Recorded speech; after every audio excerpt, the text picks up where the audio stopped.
नमस्कार दोस्तों, यूपीपीसीएस कर्तव्य पथ के चैनल पर आपका स्वागत है। मेरा नाम है देवानंद पेंगोरिया और आज मैं आपके साथ यूपीपीसीएस आरओ आरओ का पेपर डिस्कस करूंगा जो कि लीक होने की वजह से कैंसिल हो गया था। स्पेशली इसके हिस्ट्री और ज्योग्राफी के कुछ क्वेश्चंस डिस्कस करेंगे और एक पैटर्न स्टैब्लिश करने की कोशिश करेंगे और एग्जामिनर के माइंडसेट को समझेंगे कि फ्यूचर में अगर यूपीपीसीएस कोई एग्जाम कराता है तो किस तरीके से क्वेश्चन पूछ सकता है। हमारा एग्जाम यूपीपीसीएस 2024 का 27 अक्टूबर को प्रस्तावित है, तो उसमें भी किस तरह से क्वेश्चंस आ सकते हैं ये हम यूपीपीसीएस आरओ आरओ के पेपर से ड्राइव करेंगे। ठीक है, बाकी एक बात ये और है कि आप लोगों के मैसेज आ रहे थे कि मेंबर्स ओनली वीडियो को कैसे देखा जाए, तो आप लोगों के लिए एक इंपॉर्टेंट अनाउंसमेंट है कि यूट्यूब पर ज्वाइन बटन आ गया है। आप अगर ज्वाइन बटन करते हैं और मंथली नॉमिनल फ़ी पे करते हैं तो आप मेंबर्स ओनली वीडियो को देख सकते हैं। अब इन वीडियो की खास बात यह है कि यहीं पर एग्जामिनर के माइंडसेट को रीड करते हुए कुछ हॉट टॉपिक्स को सिलेक्ट किया गया है और उन पर वीडियोज़ बनाई गई हैं। ठीक है, चलिए तो स्टार्ट करते हैं आज की वीडियो। जो मैंने आपको बोला कि इस वीडियो में हम एक पैटर्न स्टैब्लिश करने की कोशिश करेंगे और उस पैटर्न से एग्जामिनर के माइंडसेट को भी रीड करेंगे। ठीक है, तो आज का पहला क्वेश्चन स्टार्ट करते हैं। देखिए, ये यूपीपीसीएस आरओ आरओ में क्वेश्चन आया हुआ था, which one of the following is correct sequence of administrative division during Gupta period.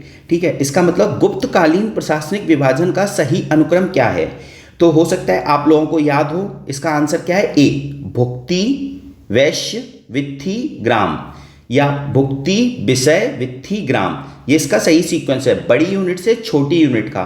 तो क्या इसका, अगर हम इसकी ट्रिक बना लेते हैं इसको याद करने की कि गुप्ता पीरियड में एडमिनिस्ट्रेटिव डिवीजन जो होती थी उसका सीक्वेंस क्या हो गया, भुक्ति विषय वित्थी ग्राम। अब देखिए 2 बार वी आ रहा है तो आप कंफ्यूज हो सकते हो कि कौन सा पहले होगा कौन सा बाद में होगा। तो जब अंग्रेजी वर्णमाला के आप अक्षर पढ़ते हो तो PQRST, तो S पहले आता है, T बाद में आता है। ठीक है, तो यहाँ पे भी विषय में आप देखिए विषय की स्पेलिंग में S आ रहा है और वित्थी की में T आ रहा है, तो आपको ये पता लग गया अच्छा विषय पहले आएगा वित्थी बाद में आएगा, क्योंकि S पहले आता है T बाद में आता है। तो इसकी आपने ट्रिक बना ली BVVG। ठीक है, ग्राम तो सबको याद रहता है, विषय याद रखना है, सबसे बड़ी यूनिट है जिसको हम प्रोविंस बोलते हैं। ठीक है, विषय को हम क्या बोलते हैं, डिस्ट्रिक्ट बोलते हैं। और वित्थी क्या होता है, ग्रुप ऑफ विलेज होता है और फिर एक गांव हो गया। तो इसकी ट्रिक क्या हो गई, BVG। अब विषय और वित्थी में आप कंफ्यूज नहीं होंगे क्योंकि PQRST में S पहले आता है, T बाद में आता है। तो इस तरीके से आपको क्या रखना है, भाज BVVG। ठीक है, ये हो गया गुप्ता। अब इससे हम एक पैटर्न ड्राइव करते हैं कि मौर्यन एम्पायर का भी तो पूछा जा सकता है। मौर्यन एम्पायर का हमारे एग्जाम में जो 27 अक्टूबर को प्रस्तावित है, तो उसकी यूनिट का क्या होगा, तो बड़ी से छोटी यूनिट उसकी देख लेते हैं। तो उसकी बड़ी यूनिट क्या होती है, चक्र। क्या होती है, चक्र। उससे छोटी यूनिट अहर विषय, उससे छोटी यूनिट संग्रहाना और उससे छोटी यूनिट ग्राम। तो चक्र किसको बोलते हैं, प्रोविंस को बोलते हैं। अहर या विषय किसको बोलते हैं, डिस्ट्रिक्ट को बोलते हैं। संग्रहाना किसको बोलते हैं, ग्रुप ऑफ विलेज को बोलते हैं। और ग्राम एक गांव को बोलते हैं। तो इसकी ट्रिक क्या बनेगी, कास सी, चक्र का सी उठाया, अहर का ए उठाया, या वैश्य इसको AVS इस तरह से आप लिख लेना। ठीक है, और संग्रहाना और ग्राम तो लास्ट में होगा सबसे छोटी यूनिट, तो उसको हम लिख नहीं रहे हैं, ना गुप्ता एम्पायर में हम याद रखेंगे ना मौर्यन एम्पायर में। ठीक है, तो गुप्ता एम्पायर का BVV और V विषय पहले आएगा, वित्थी बाद में आएगा। सेम इसमें हम कास याद रखेंगे, C से चक्र मौर्यन एम्पायर में चक्र, A से अहर और AV विषय भी याद रखेंगे, अहर को विषय भी बोलते थे, और S से संग्रहाना। तो मौर्यन एम्पायर की एडमिनिस्ट्रेटिव यूनिट हमने याद की, चक्र अहर विषय संग्रहाना ग्राम। बड़े से छोटी यूनिट की तरफ जा रहे हैं, ये याद रखना। ठीक है, तो हमने गुप्ता एम्पायर कर लिया, मौर्यन एम्पायर कर लिया। आगे अगर मैं बात करूं तो इसी तरह से हमें दिल्ली सल्तनत का भी याद करना है और मुगल सल्तनत का भी याद करना है, क्योंकि इससे यूपीएससी भी अपने एग्जाम में क्वेश्चन पूछ चुका है। तो हो सकता है यूपीपीसीएस 27 अक्टूबर को जो प्रस्तावित है उसमें पूछ ले। तो देखिए, इससे रिलेटेड मैं वीडियो मेंबर्स ओनली वीडियो जो के लिए एक्सेस होगी उस पर वीडियो आगे बनाऊंगा, तो आप अगर उससे ज्वाइन करेंगे तो उसकी एक्सेस आप ले सकते हैं। ठीक है, आगे चलते हैं। अब देखिए अगला क्वेश्चन क्या है, consider the following Mughal emperor and arrange them in chronological order. मतलब मुगल एम्परर्स के नाम लिखे हुए हैं और अरेंज करना है आपको, पहले कौन सा आया बाद में कौन सा आया, मतलब काल क्रमानुसार व्यवस्थित करना है आपको मुगल एम्परर के रूलर्स का। तो देखिए यहाँ पे क्या बात हो रही है, ये जो रूलर्स जितने भी दिए हुए हैं ये लेटर मुगल्स वाले हैं। कौन से हैं? लेटर मुगल्स वाले, जो बाद में मुगल्स थे। तो इसकी ट्रिक क्या है, आप सबसे पहले मेन रूलर्स की ट्रिक्स याद कर लीजिए, उसके बाद लेटर मुगल्स की याद कर लीजिए। तो आपको मैं इस वीडियो में याद करा देता हूं। देखिए, मेन रूलर्स की अधिकतर याद होती है आप सभी को। जैसे सबसे पहले कौन आए? बाबर आए, हुमायूं आए, अकबर आए, जहांगीर आए, शाहजहां आए और औरंगजेब आए। तो ये सीक्वेंस है। अगर आपको याद नहीं है तो आप एक ट्रिक देख लीजिए। जैसे बाबर कहाँ गए? हज करने गए। बाबर कहाँ गए? हज करने। और हज करने कहाँ पे? सऊदी अरेबिया में। ठीक है, बाबर तो सबको याद रहता है, फर्स्ट रूलर। फिर हज से एच हुमायूं, ए से अकबर, जे से जहांगीर। तो हज का एच ए जे और हुमायूं, अकबर, जहांगीर। ठीक है, उसके बाद कहाँ गए? सऊदी अरेबिया गए। तो सऊदी अरेबिया का कैसे याद रखेंगे? एस से शाहजहां, ए से औरंगजेब। तो आपको मेन रूलर्स की ट्रिक याद हो गई। अब याद करते हैं लेटर मुगल्स की। देखिए, ये इंपॉर्टेंट है और यही पूछी हुई है इस क्वेश्चन में, यूपीपीसीएस आरओ यारो के पेपर में। तो बाकी के रूलर्स सारी ट्रिक्स हम इस यहीं पे याद करेंगे और हो सकता है कि हमारे एग्जाम में इससे रिलेटेड क्वेश्चन आ जाए, तो हमें गलत नहीं करना है। और इससे पहले भी यूपीपीसीएस ने इस लेटर मुगल्स के सीक्वेंस में क्वेश्चन पूछा है। ठीक है, तो देखिए, लेटर मुगल्स में सबसे पहले रूलर कौन थे? मतलब अगर मैं बात करूं औरंगजेब के बाद के रूलर्स की बात हो रही है, तो बहादुर शाह वन। फिर पहले रूलर्स के नाम देख लेते हैं। बहादुर शाह वन, जहांदर शाह, फर्रुखसियर, रफ़ीउद्दौला और रफ़ी उल-जरात। ठीक है, फिर Mohammad Shah, Ahmad Shah, Alamgir two, Shah Alam two, Akbar two और बहादुर शाह टू। अब देखिए कैसे याद रखेंगे। सबसे पहले याद करते हैं बहादुर शाह वाला। देखो, ट्रिक मैं आपको पहले बताता हूं, फिर उसके बाद इसको याद कर लेंगे। देखिए, कोई बहादुर आदमी है, वो जहां भी रहे, कहीं भी रहे, उसे कोई फर्क नहीं पड़ेगा। क्या? उसे कोई फर्क नहीं पड़ेगा। वो सिर्फ क्या करेगा? पढ़ाई करेगा। और पढ़ाई कहाँ पे करेगा? डीयू, दिल्ली यूनिवर्सिटी में जाके। तो आपने क्या याद की पूरी ट्रिक अभी तक? यहाँ तक कि कोई बहादुर आदमी है, वो जहाँ भी रहे उसे कोई फर्क नहीं पड़ेगा, वो सिर्फ पढ़ाई करेगा। और पढ़ाई कहाँ करेगा? दिल्ली यूनिवर्सिटी में जाके। ठीक है, तो सबसे पहले यहाँ तक हम ट्रिक देख लेते हैं जहाँ तक मैंने आपको करा दी है। तो बहादुर से बहादुर शाह वन हो गया, जहाँ भी रहेगा जे उठाया, और जहांदर शाह हो गया। ठीक है, फिर जहां भी रहे को कुछ नहीं है, बस जहां आपको याद रखना है। उसके बाद आ गए, उसे कोई फर्क नहीं पड़ता कहीं, जहां भी रहे। एफ से फर्रुखसियर, तो बी जे एफ, शुरू के तीन याद हो गए। बहादुर आदमी जहां भी रहे उसे कोई फर्क नहीं पड़ता। ठीक है, उसके बाद आगे चलते हैं रफ़ीउद्दौला और रफ़ीउद्दौला और ये आर यू नहीं याद आ रहा, चलो कोई नहीं। आर डी और आयु आप खुद से देख लेना, बस याद रखना डी पहले आता है रफीक में, और रफ़ीउद्दौला, हाँ, रफ़ीउद्दौला का यू बाद में आता है। तो आर डी वाला रूलर पहले है, आर यू वाला रूलर बाद में है। तो डी से डी और यू से यू। तो बहादुर आदमी जहां भी रहे वो सिर्फ पढ़ाई करेगा। तो पढ़ाई कहाँ करेगा? डी यू, दिल्ली यूनिवर्सिटी में। और रफ़ीउद्दौला जरात। ठीक है, ये आपने देख लिया। इसके बाद इन दोनों रूलर के एग्जैक्ट नाम आप गूगल करके खुद से देख लेना और कमेंट करके बता देना। ठीक है, आगे चलते हैं। और ये रूलर बहुत जगह दिए हुए भी नहीं है, तो आप गूगल मुश्किल होगी आपको, बट आपको मिले तो आपको कमेंट करके बताना है यहाँ पर। ठीक है, उसके बाद आगे चलते हैं मोहम्मद शाह, अहमद शाह। देखिए, उसके बाद आलमगीर टू। तो इस तीनों की ट्रिक हमने क्या बनाई? माँ की स्पेलिंग क्या होती है? MAA। ठीक है, तो एम से मोहम्मद शाह, अहमद शाह और आलमगीर टू। ठीक है, तो माँ का क्या बना? मोहम्मद शाह, अहमद शाह, आलमगीर टू। तो अब देखिए, यहाँ ए से दोनों शुरू हो रहे हैं, तो आप कंफ्यूज हो सकते हो। तो माँ क्या कर रही है? हल चला रही है। हल वर्ड याद रखना, माँ क्या कर रही है? हल चला रही हैं। तो हल में एच पहले आता है, एल बाद में आता है। तो एच पहले आ गया, अहमद में एल बाद में। तो हमारी ट्रिक पूरी क्या यहाँ तक क्या हो गई? बहादुर आदमी जहां भी रहे उसे कोई फर्क नहीं पड़ता, वो सिर्फ पढ़ाई करेगा। ठीक है, और पढ़ाई करने के बाद वो ये कहता है कि माँ तो सबके पास होनी चाहिए। तो माँ हो गई मोहम्मद शाह, अहमद शाह, आलमगीर टू। ठीक है, उसके बाद आगे चलते हैं। सबके पास होनी चाहिए, तो सबका SAB, एस से शाह आलम टू। ठीक है, अकबर टू और बहादुर शाह टू। एस से शाह आलम टू, ए से अकबर टू और बी से बहादुर शाह टू। एक बार पूरी ट्रिक रिपीट कर रहा हूं। ठीक है, ट्रिक क्या है? बहादुर आदमी जहां भी रहे उसे कोई फर्क नहीं पड़ता, वो सिर्फ पढ़ाई करेगा। पढ़ाई कहाँ करेगा? वो डीयू में जाके पढ़ाई करेगा और पढ़ने के बाद वो ये कहता है बहादुर आदमी कि माँ तो सबके पास होनी चाहिए। ठीक है, तो बहादुर का आपने देख ही लिया, बहादुर साहब वन, जहाँ भी रहे जैसे जहांदर शाह, उसे कोई फक्र नहीं पड़ता, तो फर्रुख सियर, और वो पढ़ाई करेगा कहाँ पे, डीयू में जाता। डीयू में जाकर तो आरडी से रफ़ी उल दर्जात और आरयू से रफ़ी उद दौला, तो मैंने डीयू की आप रफ़ी उद दर्जात है और आरयू से रफ़ी उद दौला है। ठीक है, यही है। आगे चलते हैं।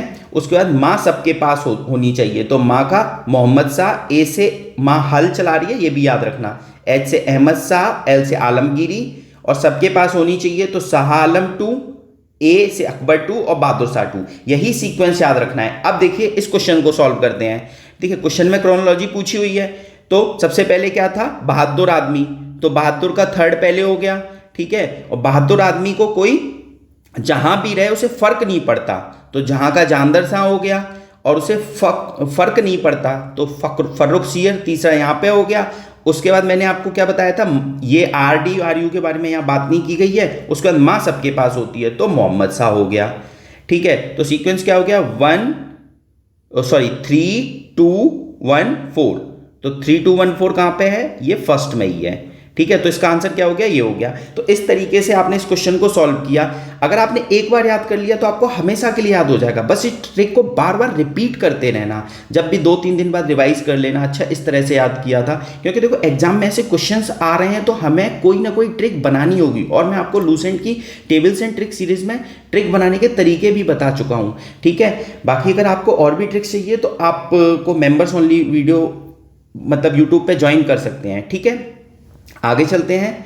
अब देखिए उसके बाद, अब देखिए यहां पे क्या पूछा हुआ है इस क्वेश्चन में, क्वेश्चन नंबर 3 में, कि what is the correct chronological order of the sultans of Sayyid dynasty. ठीक है, तो सैयद डायनेस्टी के सुल्तान का सीक्वेंस पूछा हुआ है आरओ के पेपर में, तो हमारे पेपर में भी आ सकता है। यूपीपी से 27 अक्टूबर को जो प्रस्तावित है, तो देखिए इसका सीक्वेंस की एक ट्रिक मैं आपको बता देता हूं सैयद डायनेस्टी की। कुछ ज़्यादा अच्छी ट्रिक नहीं है बट आपको याद हो जाएगा। देखिए खिज्र खां थे पहले रूलर, तो उसको पढ़ते हैं हम फिक्र खां, खिज्र नहीं पढ़ेंगे, फिक्र खां। अगर आपको किसी की फिक्र होगी तो आप क्या करोगे, उसे मुबारक दोगे कि भाई मुबारकबाद दोगे, कि भाई ध्यान मुबारकबाद दी आपने, और कैसे दी, अपने मुंह से मुबारकबाद दी, कहा कि कहीं भी जाना आराम से जाना। तो क्या सीक्वेंस बन गया, खिज्र खां को पढ़ा फिक्र खां, फिक्र खां ने दी मुबारकबाद, मुबारकबाद कैसे दी, मुंह से दी, और कहा कहीं भी जाना आराम से जाना। तो खिज्र खां पहले रूलर, फिर मुबारक शाह मुंह से दी मोहम्मद शाह, और आराम से जाना आलम शाह। अब देखिए इसी सीक्वेंस को आप बना के देख लीजिए। सबसे पहले खिज्र खां को हमने पढ़ा फिक्र खां, तो पहले ये हो गए। उसके बाद हमने क्या दी, मुबारकबाद दी, तो मुबारकबाद से मुबारक शाह, दूसरे नंबर पे ये हो गए। तीसरे नंबर पे कौन हो गए, मुंह से मुबारकबाद दी तो मोहम्मद शाह। फिर उसके बाद बोले कि आराम से जाना तो आलम शाह। तो 1 3 2 4, 1 3 2 4 इसका आंसर ये हो गया। देखो आपने ऊपर एक क्वेश्चन सॉल्व किया मुगल एम्पायर का, यहाँ पे सैयद डायनेस्टी का, और मुझे ऐसा लगता है कि अगर आपने इस तरह से याद नहीं किया होगा तो इन क्वेश्चंस को सॉल्व करना बहुत मुश्किल है। या तो आप गैस करोगे या तुक्का मार के आओगे, तो चांसेस सही होने के बहुत कम हो जाते हैं। अगर आपको याद नहीं है तो ऐसे क्वेश्चंस को आपको छोड़कर ही आना होगा। तो इससे बेटर है कि हम याद कर लें। कहा जाता है more you practice in the peace time less you bleed in the war time. तो इसका मतलब ये है कि आपको पता लग चुका है कि इस तरह से क्वेश्चंस आ रहे हैं, तो क्यों ना याद कर लिए जाएं तुरंत की तुरंत। ठीक है ना, तो और मैं वही कोशिश कर रहा हूं आप लोगों के साथ कि आप लोगों को चीज़ें याद कराने की कोशिश करूं। क्लियर, आगे चलते हैं। अब देखिए ये ज्योग्राफी का क्वेश्चन है। ज्योग्राफी के क्वेश्चन में क्या है कि consider the following types of erosion and arrange these in correct sequence. मतलब सॉइल का जो इरोजन होता है वो कम से ज़्यादा की तरफ आपको अरेंज करना है। यही बात की गई है कि खेत में मिट्टी के नुकसान के बढ़ते क्रम के संदर्भ में सही क्रम में व्यवस्थित करिए। तो आपको ये पता होगा कि सबसे पहले क्या होता है, आपका स्प्लाश इरोजन होता है, मतलब बौछारी क्षरण होता है। ठीक है, उसके बाद क्या होता है, शीट इरोजन होता है, परत क्षरण होता है। फिर क्या होता है, रिल इरोजन होता है, नलिका क्षरण होता है। फिर क्या होता है, गुली इरोजन, मतलब अवनलिका क्षरण। ठीक है, तो ये सीक्वेंस आपको याद रखना है, स्प्लाश, शीट, रिल, गुली, एसएसआर की। मैं आपसे उम्मीद करता हूं इसे आपको याद होगा, मुझे याद रहता है। मैं आपसे कहूंगा कि आपसे याद कर लीजिए। अगर सेम क्वेश्चन रिपीट हो जाए तो आपका गलत नहीं हो। अब देखिए इसी क्वेश्चन के पैटर्न पे मैं आपको एक क्वेश्चन बताता हूं जो कि एग्जाम में आ सकता है, ठीक है। अब देखिए मैंने मेंटरशिप प्रोग्राम में आपको रॉक सिस्टम कराया था, तो रॉक सिस्टम में एक रॉक होती है सेडिमेंट्री रॉक, एक होती है इग्नीशियस रॉक, एक होती है मेटामॉर्फिक रॉक। तो सेडिमेंट्री रॉक में क्या होता है, सेडिमेंट्री रॉक में डिपोजिशंस होता है, छोटे छोटे ग्रेन्स आते हैं, फिर बड़े बड़े ग्रेन्स आके एक दूसरे के ऊपर डिपॉजिट होते चले जाते हैं और सेडिमेंट्री रॉक्स बन जाती है। तो उसमें जो ग्रेन्स होते हैं तो उनका सीक्वेंस एग्जाम में पूछा जा सकता है, ये पैटर्न है। देखिए इस पैटर्न पे क्वेश्चन आ सकता है, जैसे कि मैंने आपको बताया कि गुप्ता एम्पायर की एडमिनिस्ट्रेटिव यूनिट पूछी थी, अब मौर्यन की भी आ सकती हैं, मुगल की भी आ सकती हैं और आपके दिल्ली सल्तनत की भी आ सकती हैं। सेम ज्योग्राफी का ये पैटर्न बन रहा है, ठीक है। अब देखिए ज्योग्राफी के पैटर्न में हम क्या देखते हैं कि smallest to largest grain sedimentary rocks में पूछा जा सकता है। तो जो सबसे छोटा ग्रेन होता है, मतलब पत्थर के टुकड़े की बात कर रहे हैं, तो उसको हम क्या बोलते हैं, बेसिकली क्ले बोलते हैं, क्ले या शेल भी बोलते हैं, ठीक है। और उससे थोड़ा सा बड़ा होगा तो सिल्ट बोलेंगे या सिल्ट स्टोन बोलेंगे, और उससे बड़ा होगा तो सैंड स्टोन बोलेंगे, उसको सैंड भी बोलते हैं। और उससे भी बड़ा जब पत्थर हो जाते हैं बहुत सारे तो कॉन्ग्लोमरेट बोलते हैं या पेबल्स बोलते हैं। तो इसकी सीक्वेंस में याद रखना है, हमने क्या सीक्वेंस बन गया इसका, CSSC। तो फर्स्ट सी है, लास्ट सी है, बीच में 2 S है, एटलीस्ट इतना तो याद रखना, तो एग्जाम में आपको याद आ जाएगा। सी से क्ले, सिल्ट, सैंडस्टोन, कॉन्ग्लोमरेट। ऐसे ही हमने उसका याद किया स्प्लाश, शीट, रिल, गुली।